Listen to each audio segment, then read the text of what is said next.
Our top focus, New Delhi has reacted to US linking of Indian official in the Pannun attempted killing case, calls US decision concerning and contrary to government policy. Earlier, a high-level Indian inquiry committee was formed to look into details provided by the United States on the alleged nexus between organized criminals, terrorists and others. The Ministry of External Affairs said the team was formed on November 18th. India will take follow-up action based on the findings of the inquiry committee. At recent bilateral meet, the United States shared its security concerns with India. This development comes after the Financial Times reported that the United States had reportedly thwarted the attempted killing of Khalistani terrorist Gurpatwant Singh Pannun on its soil.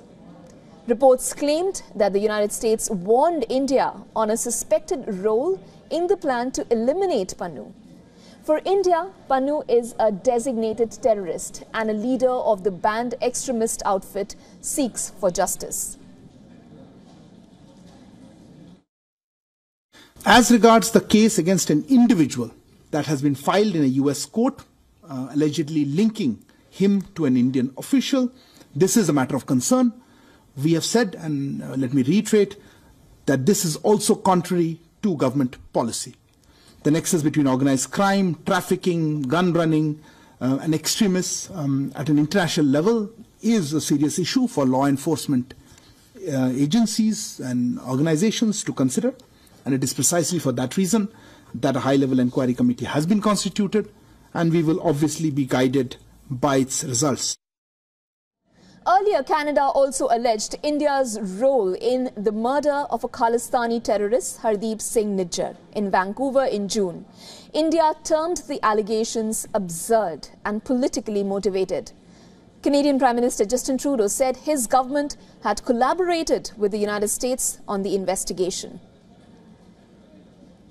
From the month of August onwards, we have been working closely with our American counterparts, with partners around the world, on the very serious allegations that we shared in September that we believe India was involved, agents of the government of India were involved in the killing of a Canadian citizen on Canadian soil. The news coming out of the United States further underscores what we've been talking about from the very beginning, which is that India needs to take this seriously. The Indian government needs to work with us to ensure that we're getting to the bottom of this. This is not something that anyone can take lightly. Our responsibility is to keep Canadians safe, and that's what we're going to continue to do. And now in a court in New York, charges were announced in what the documents claim was a foiled plot to assassinate a US citizen. It is alleged that the Indian government employee directed a plot from India to murder the US-based leader of the Khalistani movement. A federal district court judge will determine a sentence after considering the US sentencing guidelines and other statutory factors.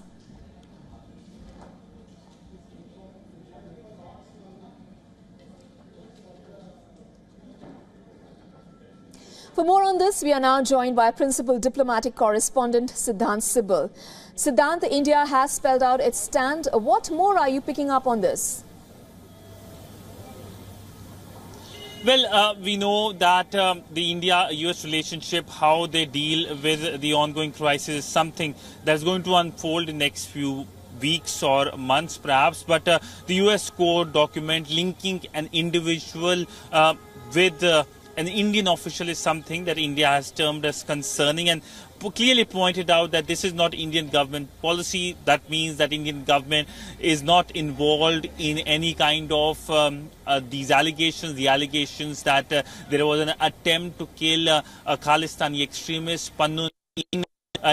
Remember, he is an American national, and this is something that started the entire investigation process, and now it is in the court. But essentially, we know that there is already complication over this issue because remember what India has been saying, that there has been space which has been given in Western countries to Khalistani elements, to anti-India elements, and that is something that India has been sensitizing the Western governments, and now this case has emerged.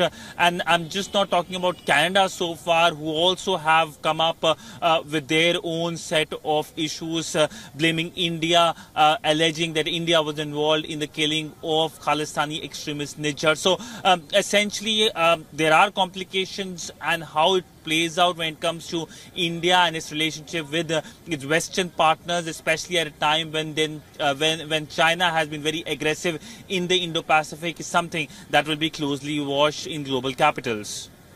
Thank you so much, Siddhant, for joining us with those updates on this particular case.